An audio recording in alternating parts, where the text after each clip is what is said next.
the council is a direct employer. It's, you know, a fraction of total employment, but it's not insignificant still, despite the cuts over the last 10 years.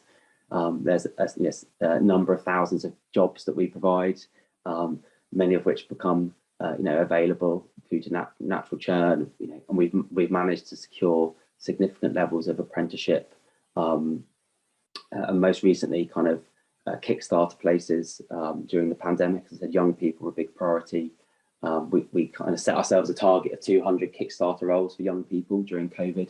We managed to exceed that target, which was fantastic. You know, and meeting some of those young people who started roles, you know, they're on universal credit, moved into roles in the council, right? Actually, some in development and the planning teams actually. And actually, it's amazing to have, I think, local people, young local people working in your organisation. It really enriches, I think, the teams, their understanding, their connection with the communities and understanding of the local issues. And some of those are already going on to kind of full-time permanent roles.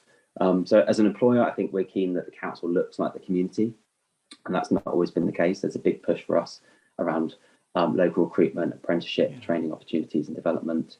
I think beyond that, obviously, contracting wise, we contract huge amounts of services, and actually increasingly where we do still contract, whether it's our leisure centres, our rubbish and recycling contract, whatever it is, we're clear with our contractors more and more. We expect local recruitment, we expect local training opportunities, you know, good quality employment. We've been a London living wage employer for a long time, but actually it's about going beyond just pay, about quality of job, development, training, and local recruitment.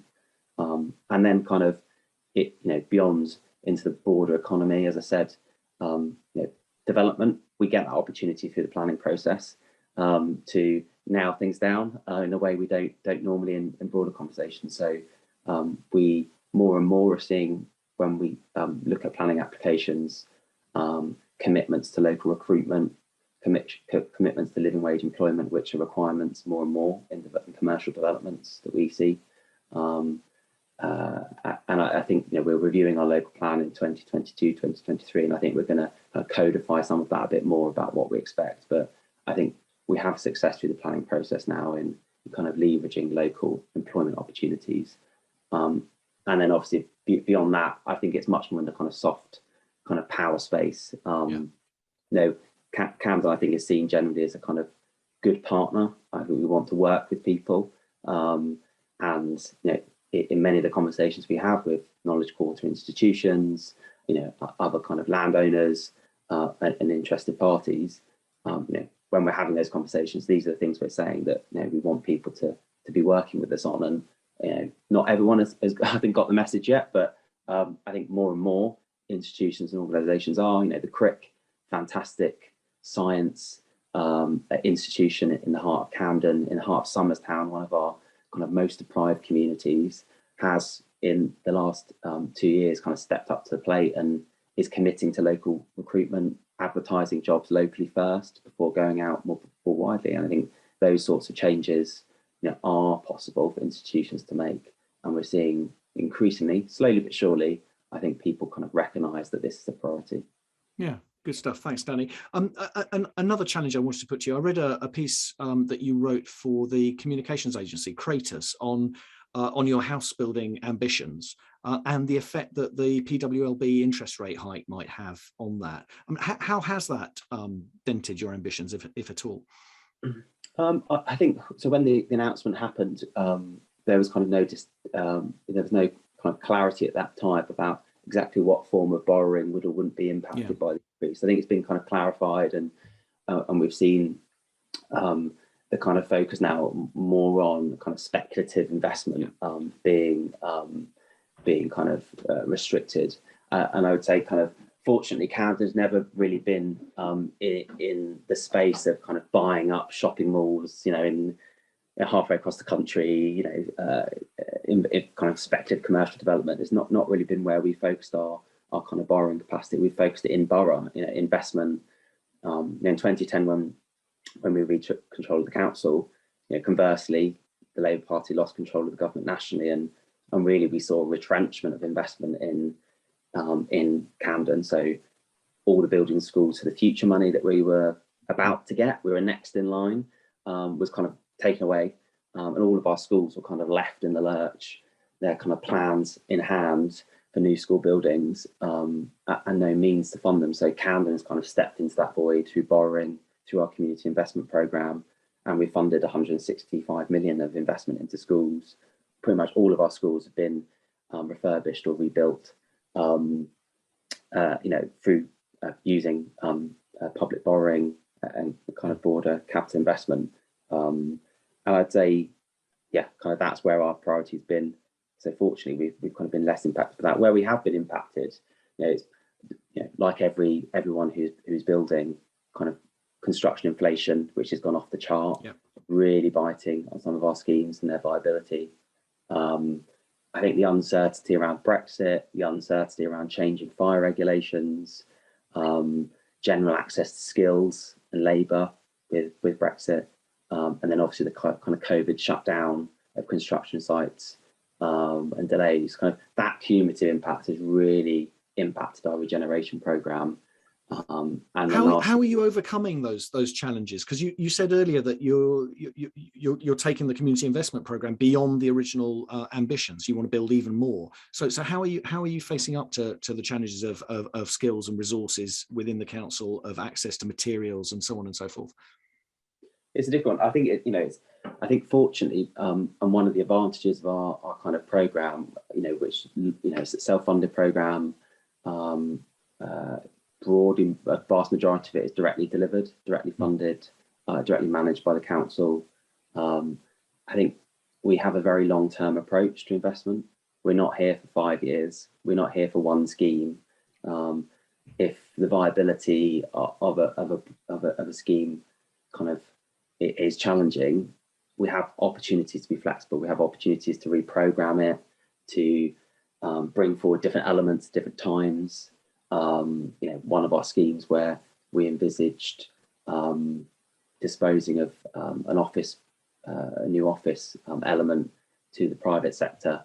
We've kind of changed our approach to that, and actually kind of building that ourselves now. And revenue is quite important for the council now. Actually keeping the office and keeping the revenue of that on an ongoing basis. So this is a small example of how we can, once we directly kind of manage and retain ownership of the majority of the land, be a bit more flexible. I mean, I think everyone's kind of facing these challenges. There's no simple solutions. I mean, we're looking at things like modern methods of construction. We've got 3 pilot sites, underway of that. Can that speed up construction, get around some of these labour challenges, and kind of material inflation issues?